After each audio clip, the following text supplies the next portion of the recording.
సూర్యుడు హోరిజోన్లోకి దిగి కాషాయ మరియు బంగారు రంగులతో ఆకాశాన్ని చిత్రించిన పురాతన రాజ్యమైన అజురా నడిబొడ్డున గాలి వింత నిశ్శబ్దంతో దట్టంగా ఉంది.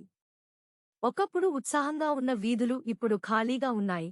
ప్రజలు తమపై కమ్ముకున్న చీకటికి భయపడి తమ ఇళ్లకు తాళాలు వేశారు. కొన్ని రాత్రులలో చంద్రుడు ఆకాశంలో తక్కువగా వేలాడుతున్నప్పుడు దేవతలు తమ నిజమైన స్వభావాన్ని మరచిపోయిన వారి ఆత్మలను క్లెయిమ్ చేయాలని కోరుతూ మర్త్య రాజ్యంలోకి దిగుతారని చెప్పబడింది. కియారా అనే యువ పూజారి నిర్జన వీధుల్లో సంచరించింది. ఆమె కళ్ళు దైవిక ఉనికికి సంబంధించిన ఏదైనా సంకేతం కోసం నీడలను స్కాన్ చేసింది. ఆమె తన గతం, ఆమె పేరు, ఆమె ఉద్దేశ్యం యొక్క అన్ని జ్ఞాపకాలను కోల్పోయింది మరియు ఇప్పుడు తన గుర్తింపును తిరిగి కనుగొనాలనే తృప్తి చెందని ఆకలితో నడిచింది.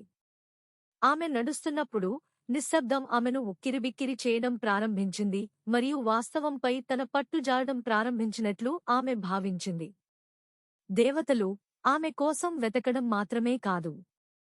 ఆపై కియారా భయంకరమైన సత్యాన్ని వెల్లడించిన పురాతన వచనంపై పొరపాట్లు చేసింది.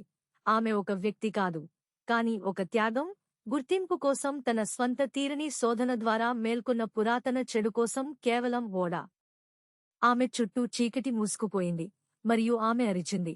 కాని కొలిమిలో మైనపులా కరిగిపోతున్న తన ముఖం యొక్క ధ్వనితో ఆమె గొంతు మునిగిపోయింది. ఈ కథ రాస్తున్నది నేనే.